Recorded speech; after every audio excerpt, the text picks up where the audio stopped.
What does it take to make winter riding enjoyable? A fun adventure of pedaling the long way through a winter wonderland? I've landed on some gear that I think keeps me looking forward to riding throughout the winter, starting with the parts that can be the first to remind me that it's cold: face and ears. I use a trio of Lululemon products: a neck warmer, and a headband. The neck warmer, it's especially stretchy so that I can cover up my mouth for those moderately cold days, or up to my eyes for the what am I doing out in this kind of cold. The two, thin enough to fit under my helmet without making me look like I'm a bobblehead. And the headband, it's for days when it's cold, but not like full on cold. And I do need to let out some steam while riding. For my coats, I rely on a two-coat system, because in a highly variable Canadian winter, I just don't believe that there's one magical jacket that'll do everything. A waterproof, windproof, black diamond shell. It's the protective thing between me and the daily winter surprise of slush, puddles, and snow. Underneath that shell, I layer up long sleeves or hoodies until around -6 or -7 degrees Celsius, and any colder than that, I add in my Outdoor Research 800 fill down jacket. Slim, warm, breathable, and essentially I still gotta use my legs version of wearing a sleeping bag.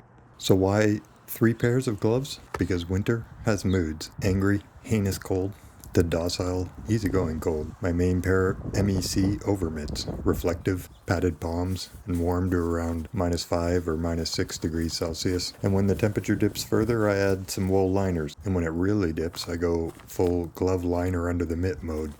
It's basically a choose your own adventure situation, but for keeping your fingers attached. For pants, my 7 mesh Thunder pants do the job. They come with cut lines so you can trim the length of the hem, which is useful if you're like me and misjudge lengths or fail at cutting a straight line with scissors. Durable where they need to be, breathable elsewhere, and equipped with ventilation zippers all up and down the leg, so you can keep from steaming inside the Gore-Tex. Below -2 or -3 degrees, I add joggers or a base layer. Above that, the pants alone are more than enough, which is nice because it's one less thing to forget inside the house. For boots, I use 45 NRTH Wolfhammer boots. They're warm, waterproof, and the soles grip flat pedals like they're trying to prove a point. In the BOA dial, it tightens easily with gloves on, which is important, because during winter riding, taking gloves off, it's really just asking for trouble. They are expensive, I'm not gonna lie. I found mine at a massive discount at the gear exchange on bikepacking.com, because it's really the only reason I'm talking about them with any confidence. If there's one piece of winter gear worth investing in, it's gotta be boots. Warm feet really does improve my mood more than any other piece of gear. And happy, comfy feet can keep me pedaling the long way with a smile throughout a pile of winter adversity. I commute throughout the winter using a backpack, so I use a reflective waterproof cover.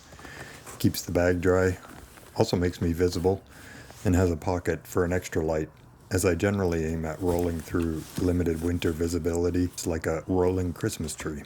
A few extras that make my winter riding enjoyable: a rear fender, a Revlate Tangle frame bag, because I do have priorities and one of them is snacks. Chilled energy barsicle is actually quite tasty, and a studded fat tire that makes riding on ice slightly less terrifying.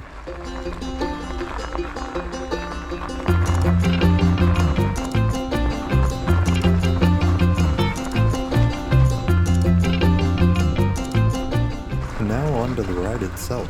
So today, with about 10 to 15 centimeters of fresh white snow on the ground and a very forgiving -2 degrees Celsius, I think, it felt like the right time to try out all this winter gear in the real world. You know, to see where everything performs as well as it does in theory before the colder weather arrives and exposes all of my bad decisions.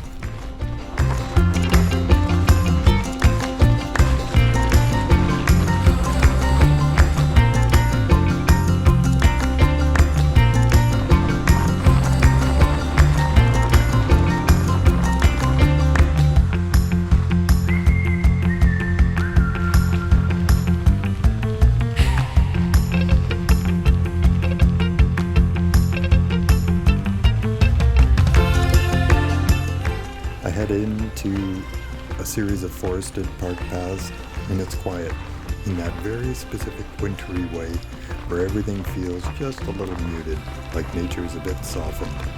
The trees are covered in snow, the trail that looks soft and smooth. Peacefulness and solitude always come to mind on these kinds of rides. And for a moment, I'm lulled into thinking that this is going to be easy.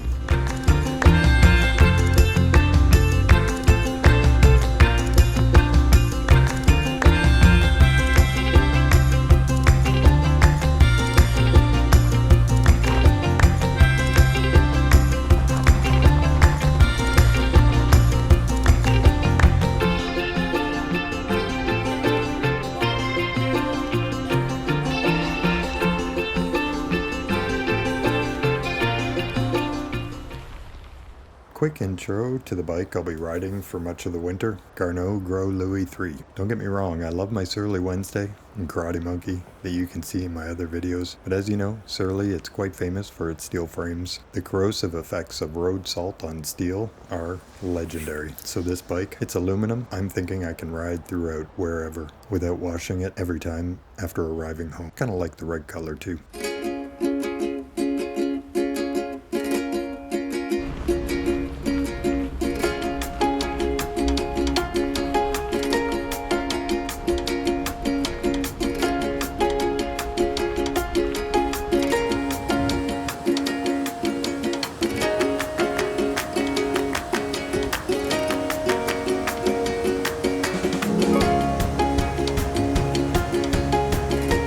Pedaling through fresh snow on fat studded tires is, let's just say, more of a workout than my memory suggested. Every rotation of the pedals feels like I'm pulling a small sled. It's beautiful.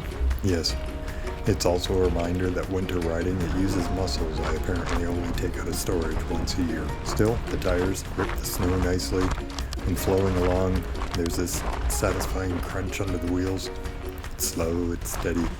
And it's more effort than the summer river path I usually coast along like I'm on vacation. So let's call this a character building pace.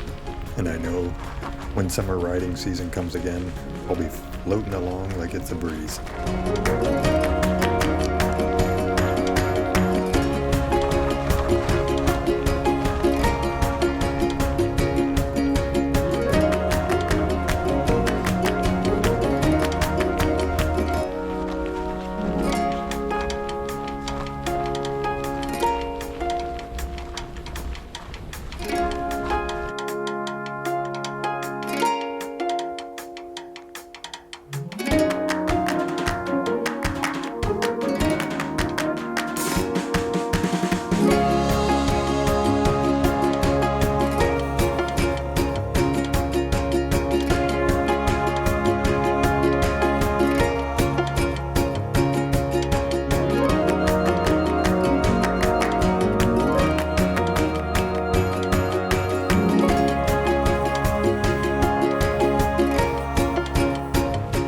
Overall, the gear is doing its job.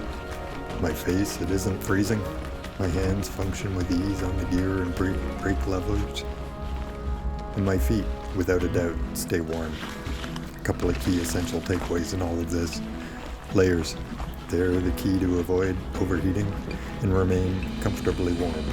Because in winter riding, there is no comfortably numb, notably for fingers and toes. So that's the other key takeaway.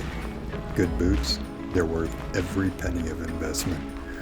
Overall, it's enough of a success that I'm already planning longer winter rides for future videos, once I recover from this one.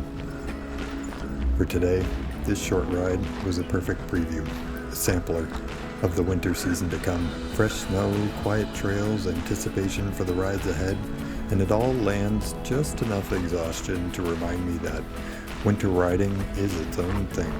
And it requires its own patience and maybe a hot cup of coffee followed by a nap on the sofa afterwards. Thanks for watching. Please leave me a comment, like, subscribe. There's also a link in the description to buy me a coffee. Regardless, your support in whatever manner, it's hugely appreciated.